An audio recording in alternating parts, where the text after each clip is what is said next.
t'as toujours le choix de dire stop dans tous les moments de ta vie. Alors que là, t'es en train d'accoucher, le seul truc que tu peux faire, c'est dire, je renonce, je prends la péridurale. Et c'est à partir de là que les ennuis commencent souvent. Ce que les femmes et les couples voient dans cette autre expérience de la naissance, c'est waouh, pourquoi on ne nous a pas expliqué ce qu'on pouvait vivre et en quoi ça va conditionner tout le reste de notre vie.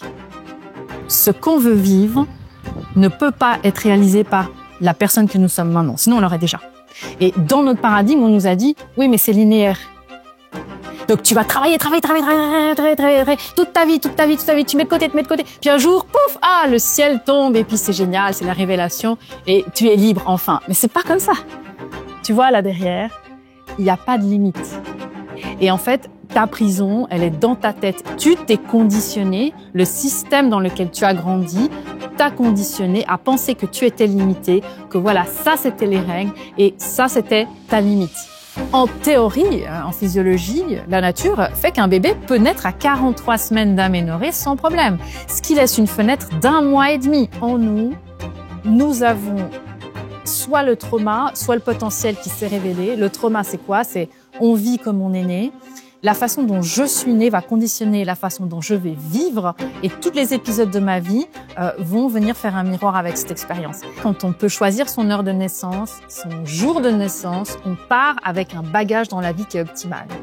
Mais pour arriver à ça, il faut connaître la mécanique de la naissance. Il faut que la mère ne soit pas dans l'énergie de la peur. Parce que si la femme, elle ne connaît pas sa mécanique, si elle ne connaît pas la mécanique de son bébé, qu'est-ce qu'elle va faire quand on va lui faire peur? Elle va obéir. C'est logique. Beaucoup de femmes qui viennent pour que je les accompagne ont déjà fait pas mal de transgénérationnel, d'explications, aussi de constellations familiales, d'essayer d'aller comprendre ce qui s'est passé dans leur famille.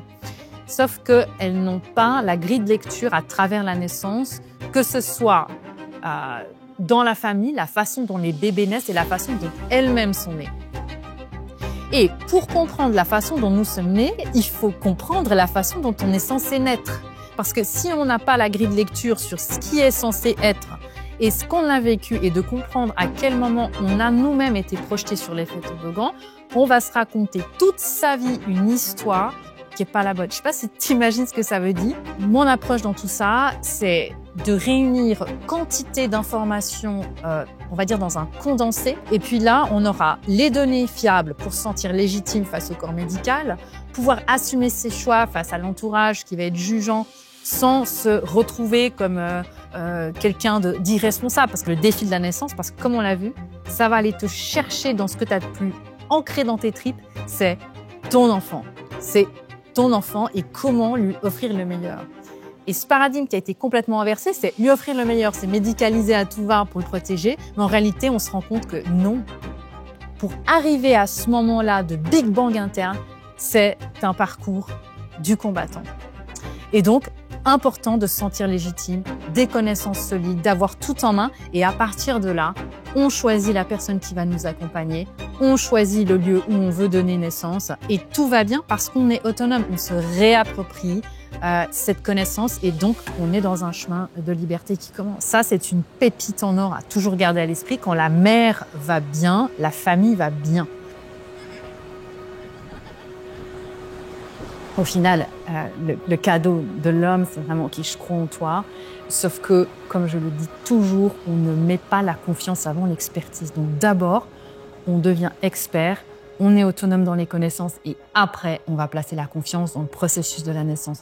Aujourd'hui, on a autant de femmes qui attendent leur premier bébé que voire même des femmes qui n'attendent même pas encore leur bébé, puisque ce qui est fou, c'est que ça a évolué très vite et on a beaucoup de femmes maintenant qui veulent venir avant même de tomber enceinte parce qu'elles ont aussi compris que certaines fois, ces blocages inconscients peut même empêcher une grossesse de s'installer. C'est ça qui est énorme. Le pouvoir de l'inconscient, en réalité, c'est lui qui va conditionner notre vie, notre fertilité, la façon dont on va mener à bien une grossesse, etc. Parce qu'il y a des femmes aussi qui font des fausses couches à répétition et qui viennent pour casser ça. Donc là, ça se joue vraiment au niveau des mémoires familiales. On fait des ateliers et ça a tout changé. À partir du moment où on a commencé à inclure dans le programme cette partie-là, ça a vraiment débloqué énormément de personnes.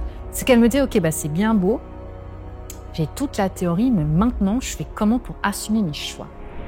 Et donc, j'ai commencé à comprendre que pour aller vite et aller bien, parce qu'un bébé ne va pas attendre pour naître, il faut être coaché en personnalisé. Il faut que quelqu'un s'intéresse à notre histoire et surtout qu'on ait travaillé un plan énergétique. Donc, à partir du moment où tu vis dans un mécanisme, un système, des protocoles, des tests, eh bien, on va rentrer dans tout ce qu'il y a de plus dangereux sur l'effet toboggan. Et ça, c'est ultra important parce que si on ne connaît pas ces options, on n'en aura pas.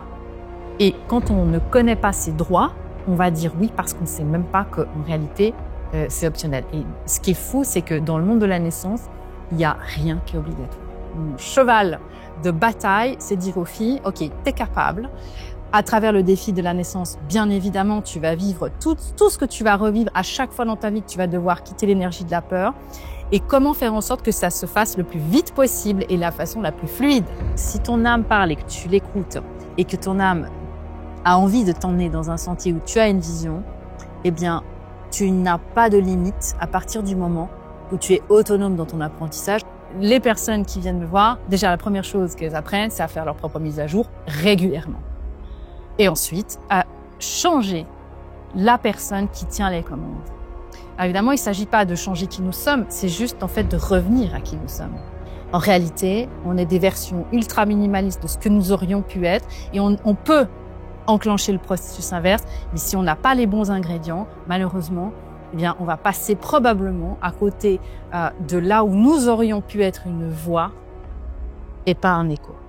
Donc, on a remis au centre de la scène ce moment charnière qui fait que là, on peut exprimer tout ce potentiel et surtout devenir le potentiel qu'on aurait pu être si on ne l'avait pas volé. C'est ça qui est extraordinaire dans tout ça, c'est que comment la connaissance ramène à cette souveraineté et cette liberté. Et le chemin, c'est une voie royale. Vraiment, aujourd'hui, je pourrais vraiment l'affirmer, il n'y a pas de défi plus extraordinaire que celui de la naissance pour se révéler à soi-même et laisser un héritage monumental à son enfant, c'est-à-dire tu es capable.